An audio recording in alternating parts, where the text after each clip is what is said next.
en los mecanismos de transmisión por contacto directo entre superficies, también llamadas palancas rodantes, acuérdense.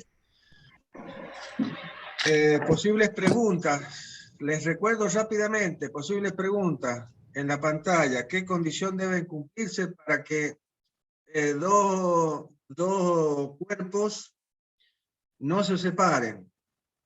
Una posible pregunta. Otra pregunta.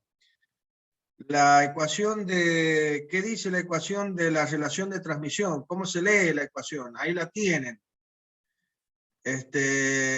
Ahí está dicho qué es lo que dice la ecuación de relación de transmisión, que las velocidades, la relación de velocidades angulares de entrada versus la de salida es igual a la inversa de los segmentos que sobre la línea que une los centros determina la normal común a ambos perfiles en el punto de contacto. Otra posible pregunta. ¿Qué pasa y cómo se demostraría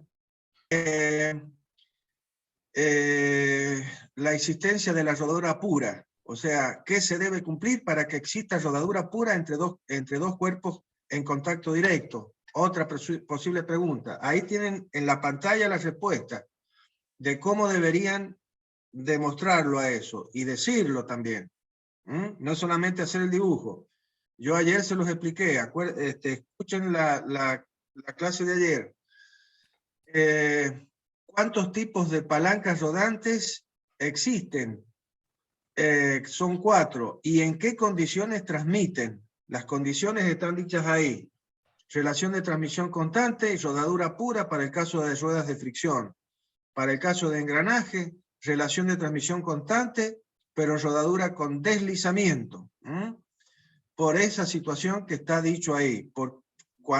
Cuando existe deslizamiento y cuando el punto P de contacto entre los dos perfiles se encuentra fuera de la línea de centros.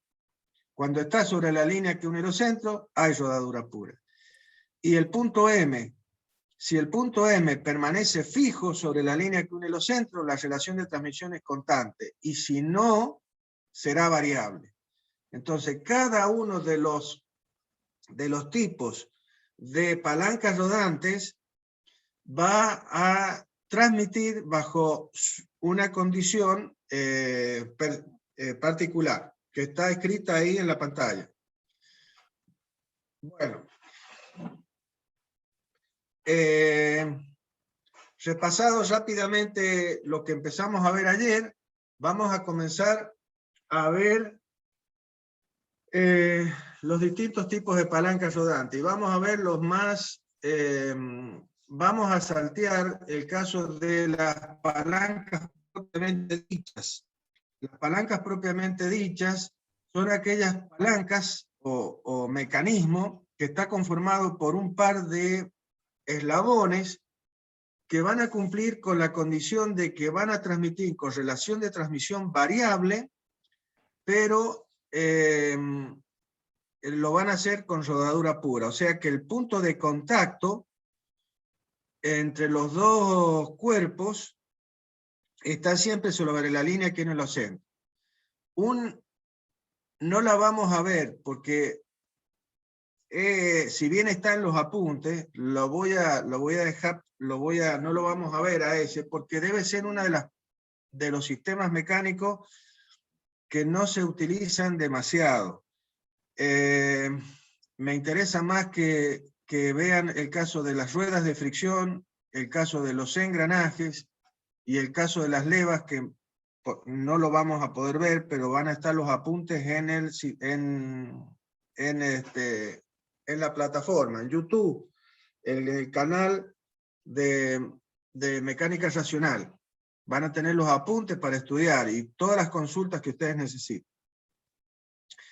El caso de las palancas propiamente dichas es parecida a la que estamos viendo en el primer dibujo, que son las ruedas de fricción, que es así, se las voy a explicar a continuación.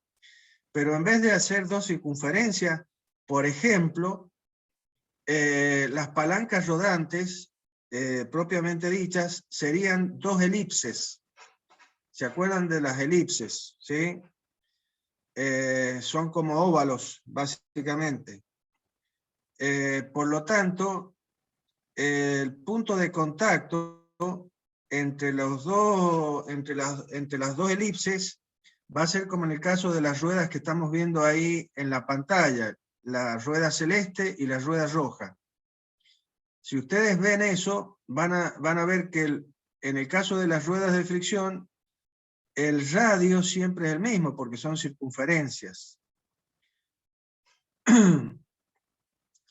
Y siempre, sea el punto que sea de contacto entre las dos ruedas, siempre van a poner en juego los mismos radios. Entonces la relación de transmisión va a ser constante. Y el punto de contacto está sobre la línea que une los centros, porque si ustedes trazan una línea por los puntos negros, que son los centros de rotación, ven que el punto de contacto entre las dos ruedas se encuentra sobre la línea que une los centros. Por eso un par de ruedas de fricción transmiten con rodadura pura. Si eso fueran dos elipses, estaría pasando exactamente lo mismo. El tema que con las elipses, como son óvalos, los radios van a ir variando. Por eso es que la relación de transmisión va a ser variable, pero la rodadura pura va a ser pura. Les hago una pequeña explicación, nada más. Esto está en los apuntes, está en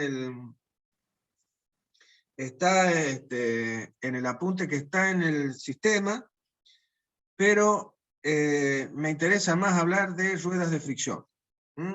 Las ruedas de fricción es un sistema mecánico que se utiliza bastante en la vida, y los ejemplos más que vemos todos los días son las ruedas de los autos, de las motos, de las bicicletas, en contacto con la Tierra. La Tierra, si bien la vemos plana, pero realmente es una esfera. Entonces es como si fuera redonda. Y en el punto de contacto de la rueda con el piso, vamos a generar lo que sabemos que es la fricción. La fricción que va a ser el concepto bajo el cual este par de ruedas van a transmitir, debido y gracias a la fricción que se va a generar en el contacto entre las dos ruedas.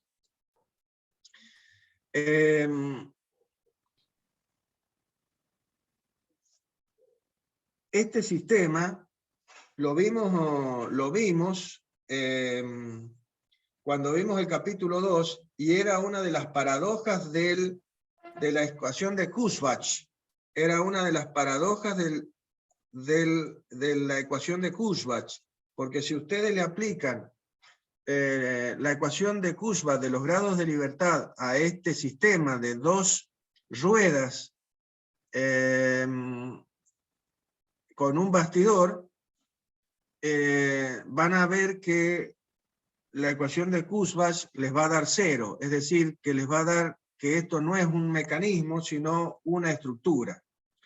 El tema pasaba, acuérdense, por el hecho de que la ecuación de Kurzbach tenía en cuenta, o la ecuación de Gröbler, tenía en cuenta solamente la longitud de las barras.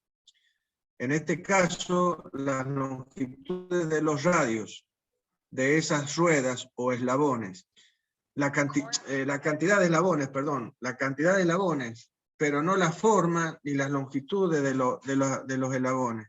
Por eso es que, en este caso de las ruedas de fricción, como cumplen con el hecho de que la distancia entre los ejes de las dos ruedas es igual a la suma de los radios de cada una de las ruedas, es que este sistema que es una estructura, es realmente un mecanismo que tiene un grado de libertad. Bien, siempre y cuando el contacto entre las dos ruedas sea una junta completa. Es decir, que en el contacto entre las dos ruedas, que sería el punto que estoy indicando en este momento, sería, si trazamos la línea que une los centros, en el punto de contacto, ahí en ese punto estaría la junta, y esa junta tiene que ser completa. ¿Qué quiere decir eso? Que si yo rompo la junta entre este eslabón y el bastidor, esta rueda va a poder rodar sobre la otra, pero no va a poder rodar y deslizar. Si rueda y desliza, entonces sería una semijunta. Es una junta completa solo cuando puede rodar sobre la otra. Esa es la situación. Bueno, para que este par de ruedas puedan transmitir bajo la condición de relación de transmisión constante y rodadura pura, o sea, rodadura sin deslizamiento, es porque el punto de contacto P entre los dos eslabones siempre se encuentra sobre la línea que une los centros, básicamente. Y la relación de transmisión es constante, ¿por qué? Porque en este caso la relación de transmisión va a estar dado por la relación, la velocidad angular de entrada, supongamos que la celeste sea el eslabón de entrada y la roja sea el eslabón de salida, entonces la velocidad angular de la entrada, omega 2, va a ser igual a la velocidad sobre la velocidad angular de salida, omega 4, va a ser igual a la inversa de los radios de estas dos ruedas. Por lo tanto, como los radios siempre es el mismo valor, porque esto es una circunferencia, entonces la relación va a ser constante. Bien.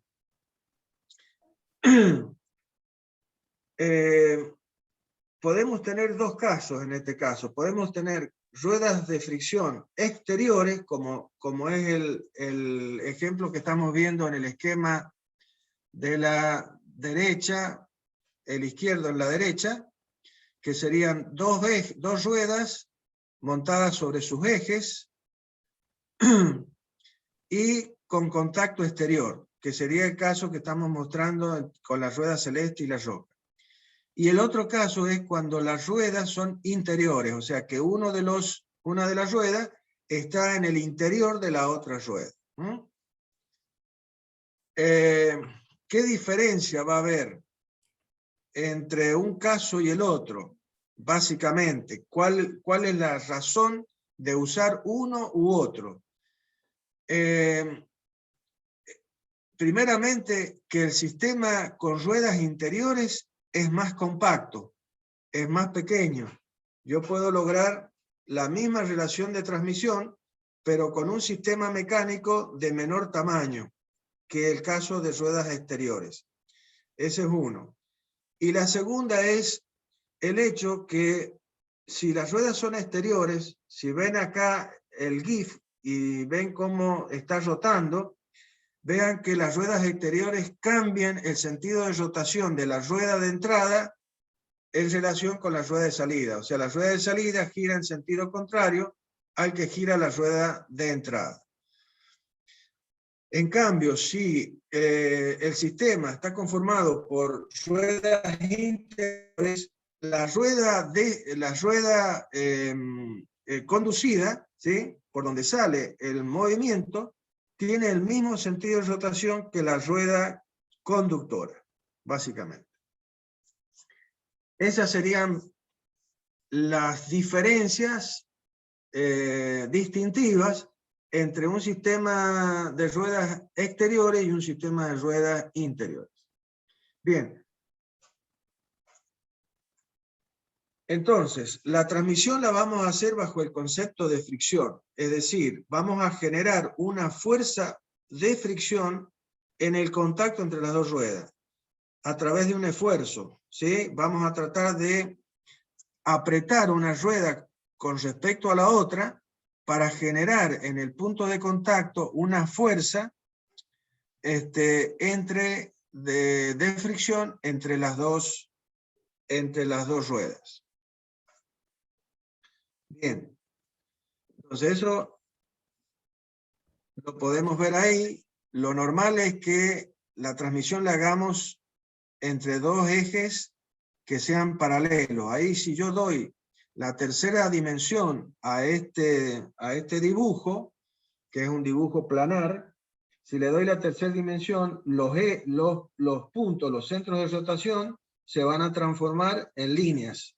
Y esas líneas van a ser paralelas entre sí. Entonces lo que está pasando es que yo estoy transmitiendo con un par de ruedas de fricción, estoy transmitiendo entre ejes que son paralelos, básicamente. En este caso. Ya van a ver que también puedo transmitir entre ejes que sean, no sean paralelos, que formen un determinado ángulo. Bien. Como les decía, para que nosotros podamos transmitir, debemos generar una fuerza de fricción en el punto de contacto. Esta fuerza va a generarse si nosotros hacemos en el armado o el diseño de este sistema de rueda, lo hacemos de tal manera que cuando que la distancia entre ejes sea menor que la suma de los dos radios. Si la distancia entre ejes es un valor que es menor a la suma de los radios, quiere decir que yo voy a unir a esta rueda al bastidor con un tornillo. No me va a costar nada hacer eso. Pero cuando vaya a unir a la rueda roja con el agujero en el bastidor, el agujero en la rueda no va a coincidir prácticamente, no va a coincidir totalmente con el agujero practicado en el bastidor. Por lo tanto, para hacerlo coincidir voy a tener que generar una fuerza sobre la roja que por supuesto va a apretar a la rueda celeste hasta que logre poner concéntricos los dos agujeros, el agujero de la rueda roja con el agujero en el bastidor, y de esa manera, con un tornillo, unir la rueda roja al bastidor. ¿Pero qué significó hacer esto? Y que voy a tener un sistema precargado, o sea, en el punto de contacto de las dos ruedas va a existir una fuerza que es la que yo quería tener para que se generara la fuerza de fricción. Esta fuerza de fricción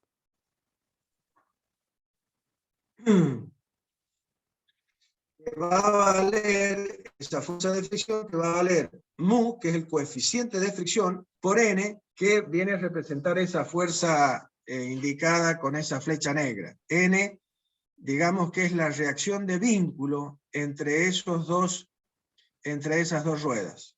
Entonces, la fuerza de fricción es debida al coeficiente de fricción de la superficie de las ruedas, y aquí viene una diferencia. Yo puedo tener que esas ruedas tengan una superficie lisa o que tengan una superficie moleteada.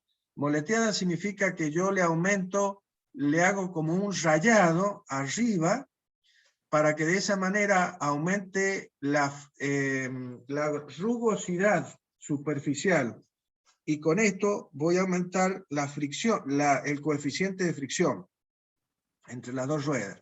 La otra forma sería que yo podría vulcanizar, así como las suelas de las zapatillas, que se vulcanizan al cuero, ¿sí? Entonces, vulcanizar la superficie de la rueda, de tal manera que ahora el contacto se hace entre goma. Y de esa manera también estoy aumentando el mu, o sea, el coeficiente de fricción. Y la otra que me queda, si no logro llegar a tener una fuerza de fricción con un valor deseado, y es aumentar la fuerza con que aprieto ambas ruedas, básicamente. Bueno, Eso es desde el punto de vista, para que tengan una idea cómo voy a lograr transmitir con un par de ruedas. Necesito sí o sí que exista una fuerza de fricción entre las mismas.